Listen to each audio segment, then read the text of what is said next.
I'm a great believer that authenticity is a superpower because very few people know how to be authentic. They're too busy trying to cover up insecurities, or they're trying to avoid fear, and as a result they never get to show up as their true self. And so in order to demonstrate authenticity in my ability to teach, I have to demonstrate what I teach, not just from a classroom but from a real scenario. And the Atlantic is probably the biggest real life scenario I could have chosen.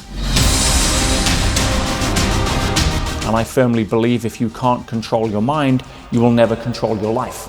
On the ocean, there were times it was very tough.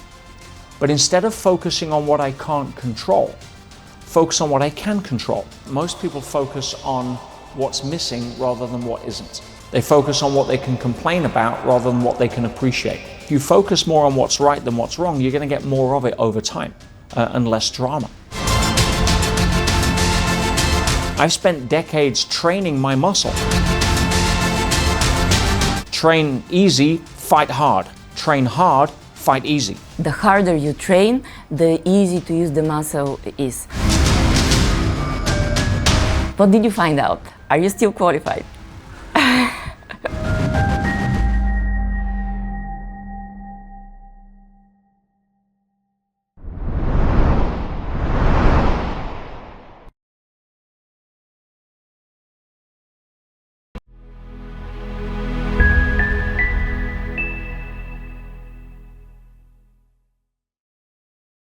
Здравейте и добре дошли в подкаста Увереност на 360. С мен Весела Мангейна. Днес ни очаква един необикновен разговор с изключителен човек.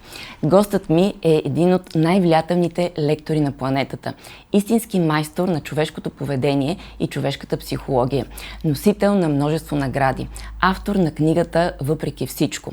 Той е мой ментор и учител и аз имам честта да бъда негов мастер-треньор и да фасилитирам неговата 6-месечна менторска програма за цялостна личностна трансформация. Гостът ми обича да предизвиква това, което е невъзможно. През 2025 година той преодолява големи трудности. В началото на 25-та година прекосява Атлантическия океан с лодка, без мотор, с гребане. Преминава 4800 км с гребане за 50 дни.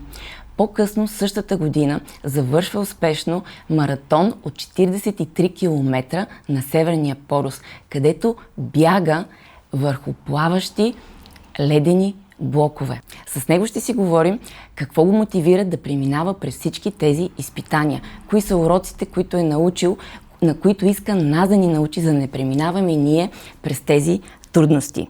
И къде са границите на човешките възможности. С всичко това ще си говорим с Питър Сейдж.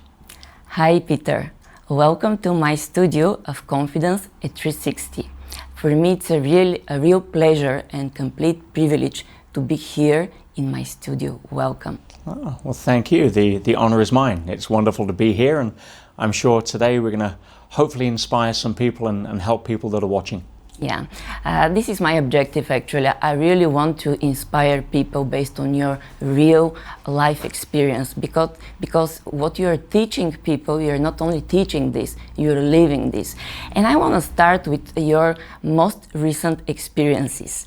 Recently, at the beginning of this year, you completed a journey. You went through the Atlantic Ocean on a boat without engine, with no sail, just rowing through the ocean. You rowed 4,800 kilometers with your hands, and you completed it successfully. You did it for 50 days. Later on, in August, you went for a marathon on the North Pole, and you ran 43 kilometers. You didn't run on land, you ran on moving piece of ice. And my first question for you, Peter, is what made you do that? What right mind can actually dare to do this and to put your life at risk in such a way? It's A great question and an obvious question that people will probably wonder. Yeah. And one of the first things I'll say is to understand that even though I've done these extreme events, it's not because I'm an extreme person. We all have the ability to do this. I wasn't born any more special than anyone else, but it's not so much a physical challenge. Anybody can train for being physical. There's people that run marathons in their 80s and 90s, but it's more of a mental challenge. And I firmly believe if you can't control your mind, you will never control your life. So these challenges are really ways for me to apply my mind to see how I can benefit or I can test things that I'm learning in a real life scenario. So for the Atlantic, that was obviously the greatest challenge I've ever done. And as you say, there is a threat to life. It's not guaranteed. Somebody died on the race last year. We have never been a year where all the boats have been successful in the fleet. There's usually around 30 boats each year that attempt this race. And I wanted to do it for two main reasons. The first being, I wanted to see where I was on my own journey of applying what I teach. I'm a great believer that authenticity is a superpower because very few people know how to be authentic. They're too busy trying to cover up insecurities, or they're trying to avoid fear, and as a result, they never get to show up as their true self. And so in order to demonstrate authenticity in my ability to teach, I have to demonstrate what I teach, not just from a classroom, but from a real scenario. And the Atlantic is probably the biggest real life scenario I could have chosen. And so I wanted to see if I was still qualified. You're in the middle of the ocean, there's nobody around. The nearest safety boat's 4 days away. You've got storm level waves that are very frightening. You've got no external help. You have a serious lack of sleep because somebody has to be rowing at all times. And so there's two of us, 2 hours on, 2 hours off. And that's 24/7 for close to 2 months. And so at that point, if it's 4 o'clock in the morning, time for my shift, my next 2 hours, and the ocean is in a storm, and it's cold and raining and lightning, and we're being thrown around on the ocean, and I'm seasick and I'm weak, I'm exhausted. My mind at that point will tell me every excuse why I shouldn't go out and row. You can't manufacture that in a classroom. It's easy to say, oh, if that happened, then I would do this. It's different to say, when it does show up, how do you really act? So I wanted to find out, am I still qualified to teach? And if not, that's okay. At least I know where I am. But I wouldn't expect people to continue to follow me if I couldn't demonstrate what it is that I was speaking about. So that was the first reason. It was a personal reason. The second reason was more in line with my mission. My mission, like yours, try to inspire and help as many people as we can by being the example and the invitation. And so I know that everybody faces their own row. For some, it's a business failure, a divorce, a health challenge, maybe losing a loved one. By comparison, Lee, my rowing best friend, and I, we had it quite easy. We just got the Atlantic. Some people would rather row an ocean than lose a loved one. So if I can demonstrate how I'm using my mind to cope with what we're doing on the Atlantic, maybe somebody can use the same insight, technique, method to help them with their divorce, or cope with their child in ways where they feel disconnected. So really that was the main reason I wanted to do the Atlantic, was to pick something so extreme. It showed that you can use the same methods in your own row in whatever ocean you have to cross. And what are the key lessons that you learned? Because you said there are times where your mind was telling you you don't need to go and do that. And you're teaching self-mastery for decades for now. And you're saying in order to master your life, you have to master your mind. Correct. My question for you is, how did you master your mind? How did you manage your mind when you were nearly facing death at some point during the role?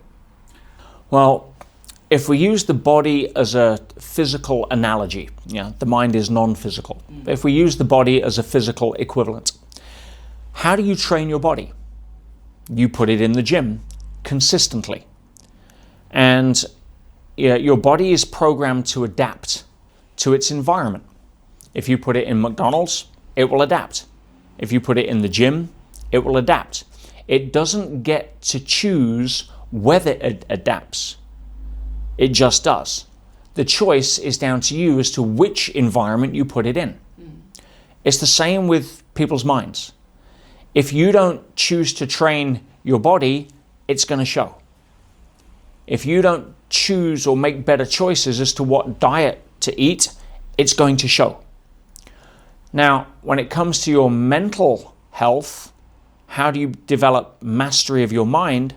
Same principle. Because the diet you want to be most concerned with is not the food you're eating. It's the thoughts you're thinking. And how do you train your mind? You put it in the gym consistently. It will adapt to its environment. Are you putting it in a gym that is positive?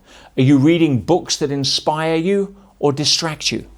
Are you listening to podcasts like this because you want to program yourself for success with possibility, with understanding that if somebody else can do it, I can, with seeking to learn? Or are you watching Netflix? Are you watching anti-social media, cat videos, boring stuff that's programming your mind with junk food, with sugar addiction, short-term hits of dopamine? That's the mental equivalent of sugar. So the reason that we go to the gym is if we train the muscle, we can use the muscle. You have older people that are getting frail or infirm, at risk falling over and breaking a hip.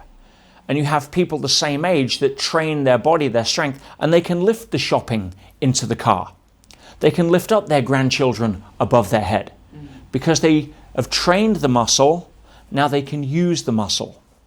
I've spent decades training my muscle. I don't watch the news. I don't watch cat videos. I'm always learning about things that inspire me, that can show what's possible. Reading the lives of inspirational people, be it Ari Onassis, Nelson Mandela, Richard Branson. I'm constantly looking at it through the lens of how can I learn. Every day is a school day. And so because you train the muscle, you can use the muscle where it counts. On the ocean, there were times it was very tough. But instead of focusing on what I can't control, focus on what I can control. What can I control? I can think of reasons to be grateful. I can focus on the rainbows instead of the rain. I can focus on how privileged I am to be able to do something like this that'll allow me to tell stories on podcasts that can help inspire other people. So they don't have to row the Atlantic, but they may be rowing right now through being fired from work, through financial storms, or whatever it may be. So I train my mind long enough in the gym so that when I go to lift my grandson up, it becomes easy. Some people don't bother training and then the storms come and they fall to pieces. Not because they're not smart or intelligent or gifted or special, just because they haven't been in the gym so that when the time comes, the muscle is weak. I'm taking from what you're saying 3 tools I can use in my life, and I hope people who are watching us, they can take it as well. First one is training. I often say to people that preparation is key. If you don't prepare for failure. So training, it's really important. It's not one-day training, it's a life training, every day. training. The second thing I'm taking away is gratefulness, to be grateful of what you have at the moment. And the third thing is to look at the positive side of the things. Just in every crisis, in everything you have negative and positive side, and it depends on what you're looking for. Thank you very much. I hope people who are watching us and they have issues in their life and they have their races in their life, they will be able to use their tools and not going through the ocean for that. Well, let's just drill down on that for a second. So the first point, the training, the most underrated aspect of personal growth is consistency. Far better to read half a page out of an inspirational book every day than read one book a year when you're on holiday. So consistency is key. You don't go to the gym once, walking in 10 kilos overweight and walking out fit. You walk out sore. But you know if you show up over time, the body will change. You don't see it on your workout, you don't see it the next morning, but you know if you keep going, the results will come. It's part of the rules.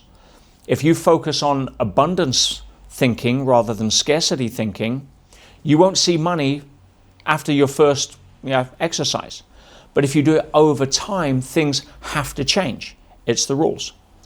The second thing is the gratefulness. Of course, there's always something to be grateful for. But most people focus on what's missing rather than what isn't. They focus on what they can complain about rather than what they can appreciate. And both of those games are available to play. We can all come up with reasons why our life is uncomfortable, why things happen to us that made us a victim. We can all have a story that supports that. But what do you want to choose to focus on? Because as you said, what's wrong is always available, but so is what's right. And if you focus more on what's right than what's wrong, you're going to get more of it over time and less drama. And then when it comes to really understanding choice, we have free will.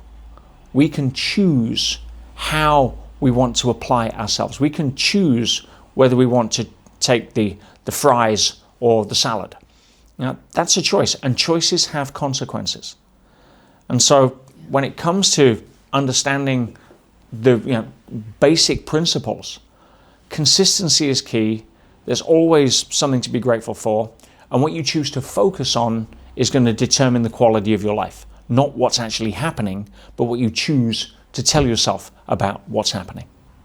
You mentioned the quality of your life, and I often hear you to say that the quality of life is a direct proportion of the amount of uncertainty that you feel comfortable with. And my question for you, going through the Atlantic, 4,800 kilometers on a boat without engine, you faced many uncertainties. Did you get enough comfortable with the uncomfortable? Did you get enough certain with the uncertainty? Yeah, the quote is actually one that I learned from Tony Robbins, from spending many years working with Tony. And it's a powerful quote because what it really is telling you, the quality of your life is in direct proportion to the amount of uncertainty you can comfortably live with. And the key word in that statement is comfortably. Because the challenge is this: you are going to live with uncertainty. There is no certainty in nature. The only certainty is death and taxes, right? So when it comes to understanding the nature of that, it's how do you get comfortable with uncertainty, not how do you avoid uncertainty. So for me, the Atlantic had a lot of uncertainties, more than most things. I can imagine. You can't control 95% of what's happening. You can't control the weather. You can't control what's happening with how the boat responds to the weather, the waves. You can't control the temperature. There's so many variables. The wind, the current. There's so many variables. Or the traffic. Occasionally we would see huge oil tankers on our radar, on our AIS, and it would be the equivalent of having an ant next to a car. Some of these things were hundreds of meters long, 20, 30 meters tall. We're sitting 6 inches off the water. And so there is a lot of uncertainty. To handle that, you need certain tools. And for a start, it starts with what I call a global belief. A global belief is something that is an overarching belief. Now, global beliefs can be good and they can be destructive. For example, if I had a global belief that all women are only out for what they can get. Well, that's a global belief because it applies to all women. But it's a destructive belief because I'm judging everybody instead of individually. And so if I had that as a belief, it's going to affect how I speak to every woman. If I have a global belief that life is tough, every aspect of my life is tough, that's going to show up. So global beliefs can be very limiting and they can also be very destructive. But what if you flip the script? What if you had a belief that you live in a friendly universe, that all challenges were sent to help you, that adversity was simply your way of being able to grow to become a stronger, better version of yourself?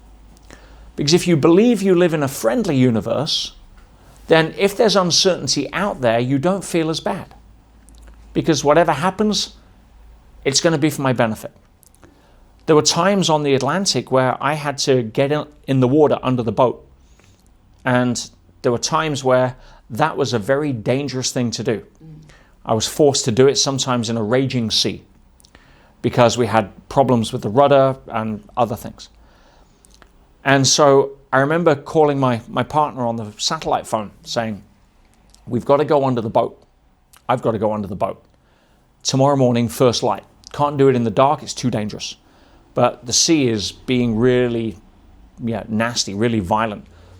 And I have to repair the rudder in the morning. And she was panicking. She's 3,000 miles away. She's got one link to a satellite phone for me if I call. She's tracking me on the GPS on the app. She doesn't know if I'm alive unless I call her or what's happening. So being on the boat, at least I'm tied on. Going underneath the boat, I have a rope, but it's also very dangerous. You're in 5,000 meters deep. There's sharks, there's killer whales, there's other stuff, but even so, if that rope snaps, I'm gone. I wouldn't be able to swim fast enough that the current would take me away from the boat, and my friend wouldn't be able to row hard enough to close the distance. So if you fall overboard and you have nothing connecting you to the boat, you're going to watch your friend disappear over the horizon, or I'm going to watch the boat disappear over the horizon. I don't have a life jacket because I've got to go underwater. I don't have a locator beacon because on contact with water it'll go off, so I have to take that off.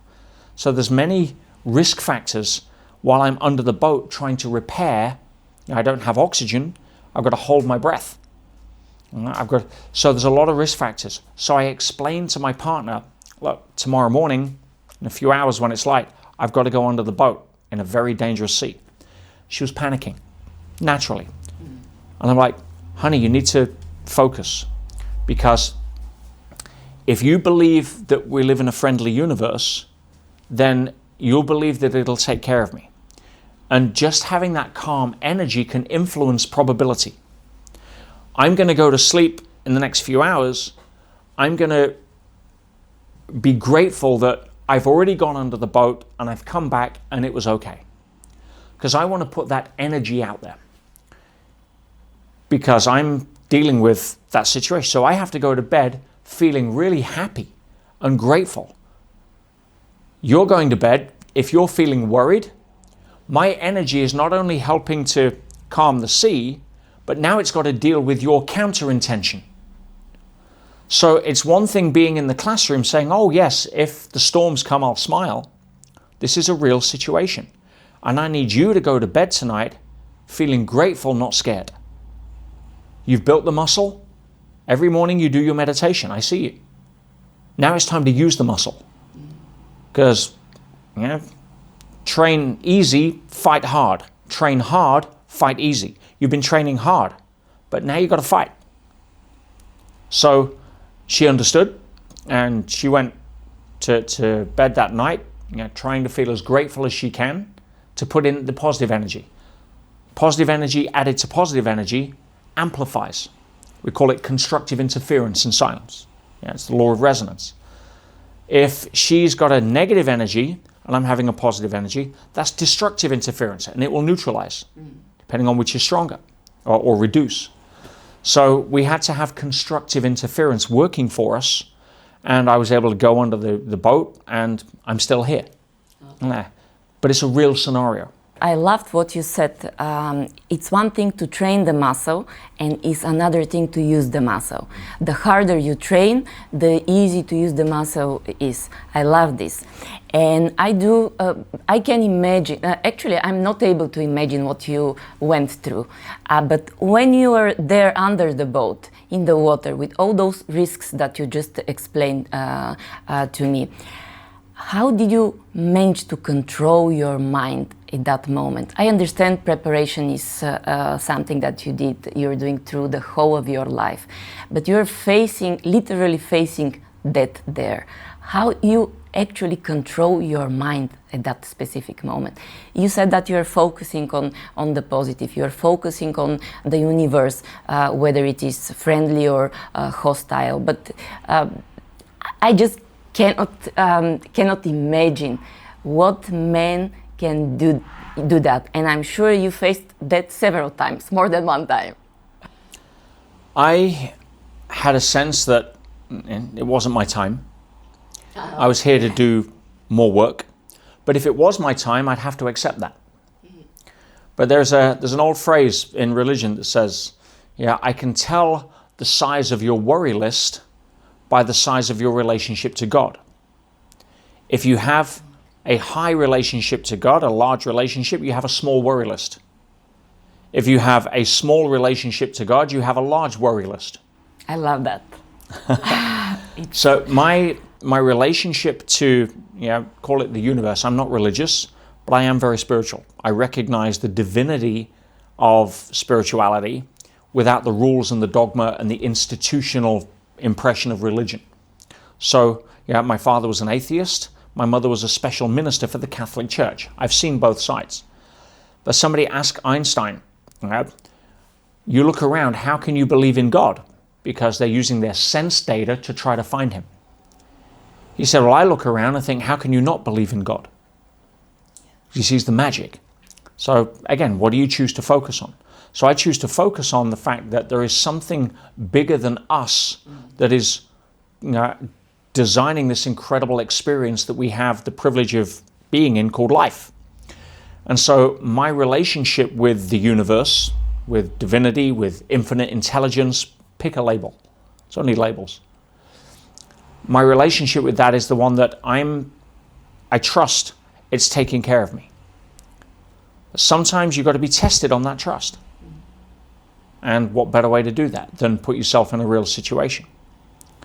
Again, it's not being frivolous about it. It's not being stupid about it. I'm not going to trust that God loves me and run down the freeway at night wearing black. That's not a smart thing to do, right? But we were helping lots of people. We were inspiring tens of thousands of people that were following us on the videos we were putting out each day. I know you were one of the people watching. And I believed that if I did what I was meant to do, the universe would take care of me.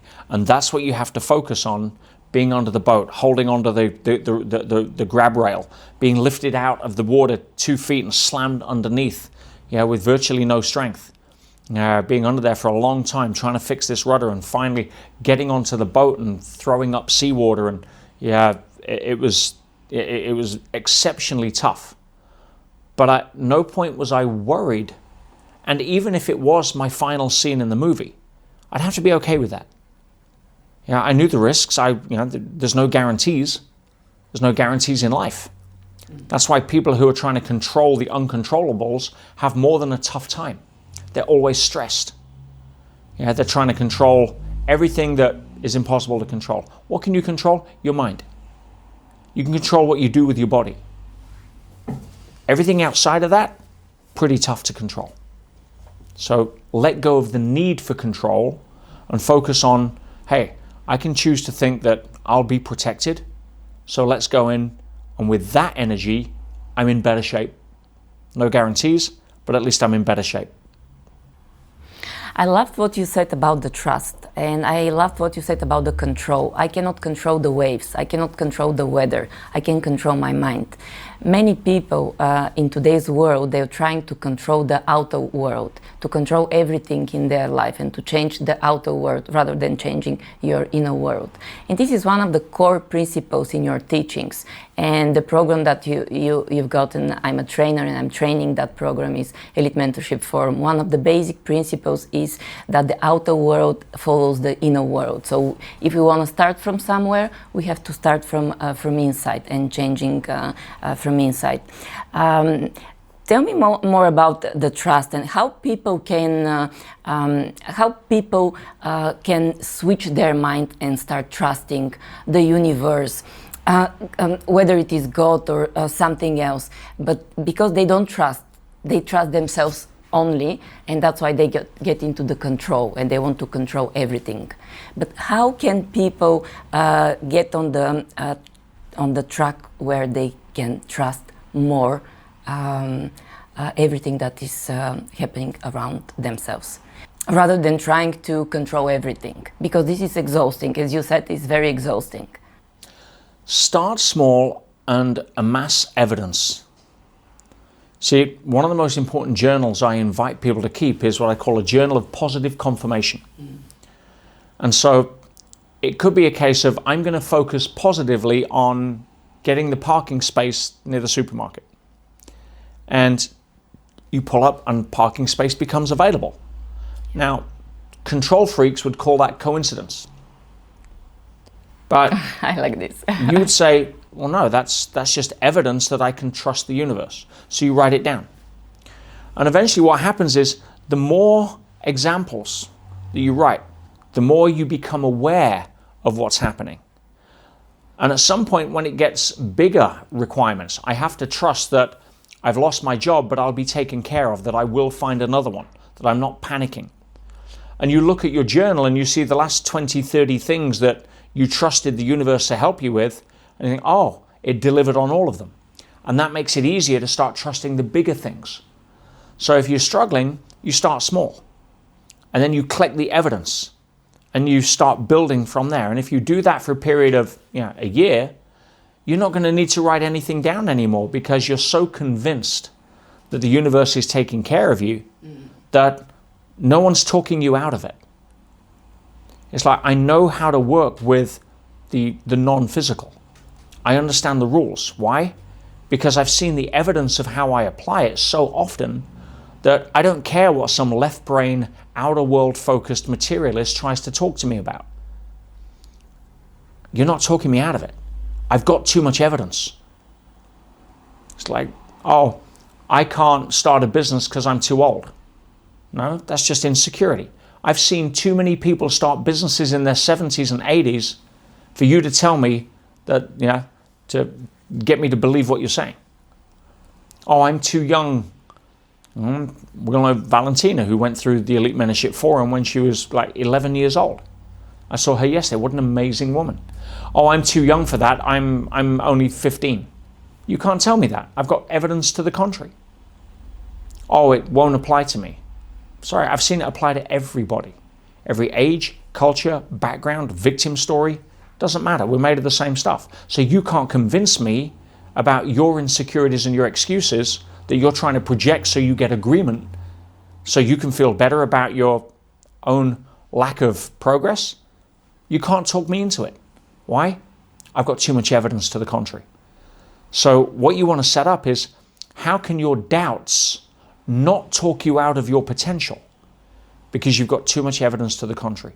I lose everything tomorrow. How long would it take me to be a millionaire again? Not long. Why? I've done it so many times, you can't tell me it won't work again. So start small, build up evidence, and that'll be a solid foundation for you to keep going. And knowing the rules, how the world functions, because many people do not know the rules of the world, and that's why they got confused. We've never been taught the rules of the inner world, only the rules of the outer world, which is easy because that's our sciences. Biology, chemistry, and physics. Biology deals with cells, chemistry deals with molecules, and physics deals with particles. And we know the rules that govern that so well, we can create technology that allows people to watch this podcast. We can put people in space. We can repair the human body. We know the rules of the physical world, but we were never taught the rules of the non-physical world. But we've been given insights by all the greatest teachers. Jesus said that as you think, so you become. So you want to think like victim, what are you going to become? You want to think abundance, what has to show up? Earl Nightingale said the strangest secret he discovered in his lifetime was you become what you think about most of the time. My mentor George Zalaki says the mind attracts what it dwells upon, what it lingers around. We've had so many master teachers throughout history try to tell us the basic rules of the inner world, but we're too busy distracted trying to control things in the outer world. Going through that challenge, dangerous challenge, successfully, and you said one of your reasons to do that is to test yourself whether you are still qualified. What did you find out? Are you still qualified? I'm very happy with how I coped myself with the extreme circumstances. Lee, my rowing partner, he had quite a tough time. He was trying to control things he couldn't control. He's outer world centric. It comes from his background. He's a Royal Marine. He doesn't like to surrender because as a Marine, surrender is not something you do. You try to battle through. Whereas me, my most common playlist on my headphones on the Atlantic was my meditation playlist. I would have meditation music going while I was rowing, not distracting myself listening to Bon Jovi, right? So I had a very easy time, and I'm very pleased about that. Lee had a tough time because he was battling it. We still got through it. But what was funny was on the first night, my friends and Lee's family and friends were there, and one of my business partners asked Lee, what was the most inspiring thing, the most impressive thing about the whole journey? Thinking the enormity of the ocean, the size of the waves, the stars at night, whatever it may be. And Lee answered immediately. The most impressive thing of the entire journey was Pete's mind. Wonderful. And so I'm grateful how I showed up. Am I still qualified to teach? I hope so. I think I can share some of the things that I did on that crossing that can help other people with their crossing.